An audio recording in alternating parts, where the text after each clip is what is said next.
പ്രിയപ്പെട്ടവരെ, ഞാൻ പലപ്പോഴും ഒരുപാട് വീഡിയോകൾ ചെയ്യുന്നത് എൻ്റെ നേരിട്ടുള്ള അനുഭവങ്ങളിൽ നിന്നാണ്. നമ്മൾ ചിലപ്പോൾ ചില സ്ഥാപനങ്ങൾ കാണാൻ പോവുകയോ ചില സ്ഥലങ്ങൾ കാണാൻ പോവുകയോ ഒക്കെ ചെയ്യുമ്പോൾ ആ സ്ഥാപനങ്ങളെക്കുറിച്ചും സ്ഥലങ്ങളെക്കുറിച്ചുമൊക്കെ നമ്മൾ വീഡിയോ ചെയ്ത് പബ്ലിക്കിനോട് പറയാറുണ്ട്. ഈ മലയാളത്തിലെ മാധ്യമരംഗത്ത് സാധാരണ ഒരുപാട് അതിൻ്റെ ഓണർമാരെ നമ്മൾ കാണാറില്ല. അവരെല്ലാം ദൃശ്യങ്ങൾക്ക് പുറകിലാണെങ്കിൽ ആൻഡോ അഗസ്റ്റിൻ സാർ അങ്ങനെയല്ല.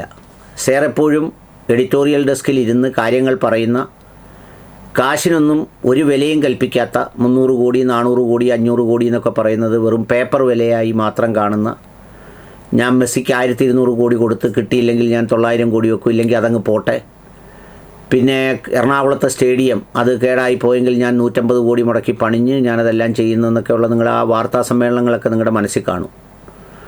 അതുപോലെ ആരെയും അറിയിക്കാതെ, ഒരാളിൽ നിന്ന് പോലും ഒരു ഫണ്ടും പിരിക്കാതെ, പൊതുസമൂഹവും ആരും അറിയാതെ അരുൺകുമാറും ആൻഡോ അഗസ്റ്റിനും ചേർന്ന് വയനാട്ടിലെ ആ ദുരന്ത ഭൂമിയിൽ ഒരു വയനാടുകാരൻ കൂടിയായ പുള്ളി അവിടെ ചെന്ന് നിന്ന് ആ സങ്കടങ്ങളൊക്കെ നേരിട്ട് കണ്ട് അവിടെ ഒരു വലിയ ടൗൺഷിപ്പ് പണിഞ്ഞു.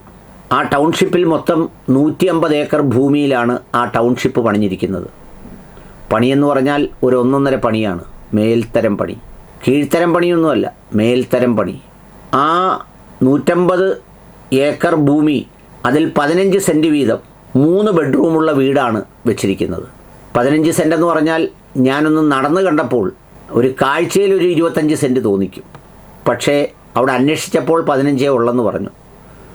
അത്ര മനോഹരമായ ഒരു കോമ്പൗണ്ടാണ് ഓരോ വീടുകാർക്കും കൊടുത്തിരിക്കുന്നത്. എന്നിട്ട് അതിൽ 3 ബെഡ്റൂമുള്ള വീട്, അതാണ് എന്നെ ഏറ്റവും അത്ഭുതപ്പെടുത്തിയത്. കാരണം പലപ്പോഴും സാധാരണക്കാരെ സഹായിക്കുമ്പോൾ 1 ബെഡ്റൂം അല്ലെങ്കിൽ 2 ബെഡ്റൂമൊക്കെ ഉണ്ടാവുള്ളൂ. പക്ഷേ ആൻഡോ സാറിൻ്റെ ആ വീട്ടിൽ 3 ബെഡ്റൂമുണ്ട്. അതെന്തിനാണെന്ന് ചോദിച്ചപ്പോഴാണ് പറഞ്ഞത്, 2 പേരെന്തായാലും ഉണ്ടാവും, മക്കളും ഉണ്ടാവും. ചിലപ്പോൾ ഒരു കുട്ടി പ്രായപൂർത്തിയായോ വിവാഹം കഴിച്ചു വിട്ടതോ ഒക്കെ ആണെങ്കിൽ അവർ വരുമ്പോൾ ഒരു ഗസ്റ്റ് റൂം കൂടി വേണ്ടേ എന്ന് പറയുന്ന വളരെ ഉദാരവും വിശാലവുമായ ഒരു താല്പര്യം മുൻനിർത്തിയാണ് ആൻഡോ അഗസ്റ്റിൻ സാറ് 3 ബെഡ്റൂമുള്ള ആ വീട് നിർമ്മിച്ചത്. തീർന്നില്ല, പുറത്തേക്കിറങ്ങിയപ്പോൾ ഒരു ബാങ്ക് വിളി കേട്ടു. ആ ബാങ്ക് വിളി പള്ളിയുടേതായിരുന്നു, മസ്ജിദിൽ നിന്നാണ്.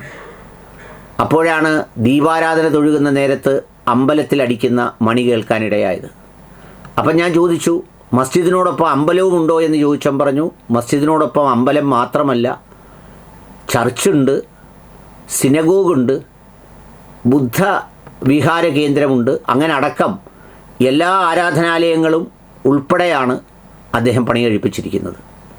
കൂടാതെ ആ ടൗൺഷിപ്പിനുള്ളിൽ LKG, UKG, lower primary, upper primary, high school, തീർന്നില്ല, +2 ഹയർ സെക്കൻഡറി സ്കൂളുകൾ വരെയുള്ള ഒരു വിശാലമായ ഇൻഫ്രാസ്ട്രക്ചറാണ് അതിലുള്ളത്.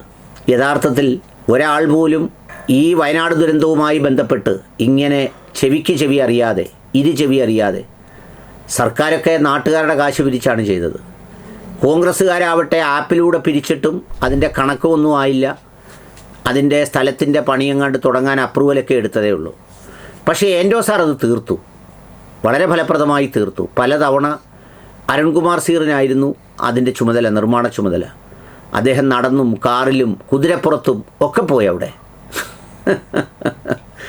അവിടെ നിന്ന് മേൽനോട്ടം വഹിച്ചു. മഴയത്ത് കുട പിടിച്ചുകൊണ്ട് അവിടെ നിന്നു. അങ്ങനെ എന്തായാലും ആ പണി പൂർത്തിയാക്കി ആ ടൗൺഷിപ്പെല്ലാം ഞാൻ ചുറ്റി നടന്ന് കണ്ടു. ഒരുപക്ഷെ ഐക്യരാഷ്ട്രസഭയുടെ UN റീഹാബിലിറ്റേഷൻ പ്രോജക്റ്റിലെ ദ ബെസ്റ്റ് ഗ്ലോബൽ മോഡൽ എന്ന പേരിൽ ഒരു അവാർഡ് പോലും അദ്ദേഹത്തിൻ്റെ ഈ ടൗൺഷിപ്പിന് കിട്ടാൻ സാധ്യതയുണ്ട്. അത്രമേൽ നിറഞ്ഞതാണ് ആ ടൗൺഷിപ്പ്. പോയത് വൈകുന്നേരമാണ്, ഞാൻ പറഞ്ഞല്ലേ, സന്ധ്യയ്ക്ക് ബാങ്ക് വിളിയും ഒക്കെയാണ് കേട്ടത്. അധികം ദൂരമില്ല ടൗണിൽ നിന്ന്, ഏറ്റവും മനോഹരമായ സ്ഥലം. പക്ഷേ എനിക്ക് അതിൻ്റെ വഴി പറഞ്ഞു തരാൻ അറിഞ്ഞുകൂടാ. അതുകൊണ്ട് ഞാനൊരു പരുവത്തിന് റോഡിൽ വന്നിങ്ങ് പോരുന്നതാണ്. ആ ചാനലുമായി ബന്ധപ്പെട്ട ആരോടെങ്കിലും ചോദിച്ചാൽ, ഒന്നെങ്കിൽ വയനാട്ടിലുള്ള ആരോടെങ്കിലും ചോദിച്ചാൽ ആ സ്ഥലം കൊണ്ട് കാണിച്ചു തരും. നിങ്ങൾ നിർബന്ധമായും പോയി കാണണം. അതുകൊണ്ടാണ് ഞാൻ അദ്ദേഹത്തെ കാര്യമായൊന്നും വിമർശിക്കുമ്പോൾ എനിക്ക് വേദന ഉണ്ടാവുന്നത്, വലിയ ഉൾനോവ് അനുഭവപ്പെടുന്നത് അതുകൊണ്ടാണ്. കാരണം അദ്ദേഹം പറയുന്ന കാര്യങ്ങൾ ചെയ്യുകയും ചെയ്യുന്ന കാര്യങ്ങൾ മാത്രമേ അദ്ദേഹം പറയാനും ശ്രമിക്കാറുള്ളൂ. അത് അദ്ദേഹത്തിൻ്റെ ഒരു പ്രത്യേകതയാണ്, അദ്ദേഹത്തിൻ്റെ മാത്രം പ്രത്യേകതയാണ്. അദ്ദേഹം മെസ്സിയെ കൊണ്ടുവരും എന്ന് പറഞ്ഞാൽ കൊണ്ടുവന്നിരിക്കും, നിൽക്കുമല്ല, ഇരിക്കും മെസ്സി വന്ന്. അങ്ങനെ എല്ലാ കാര്യങ്ങളും അങ്ങനെ ചെയ്യുന്ന ഒരാളാണ്. ഞാൻ അവരോട് ചോദിച്ചു, ഇത്രയും നല്ല ഒരു ടൗൺഷിപ്പും വീടുമൊക്കെ പണിഞ്ഞിട്ട് എന്താണ് അതിൻ്റെ ഒരു ഉദ്ഘാടനം വെക്കാഞ്ഞെന്ന് ചോദിച്ചപ്പോൾ പറഞ്ഞു, സാറിന് അറിയാമല്ലോ, മെസ്സിയെ കൊണ്ടാണ് ഞങ്ങളത് ചെയ്യാനിരുന്നത്. മെസ്സി വരാത്തതുകൊണ്ട് ഇനി അങ്ങനെ ഉദ്ഘാടനമേ വേണ്ടാന്ന് ആൻഡോ സാറ് പറഞ്ഞു എന്ന് പറഞ്ഞു.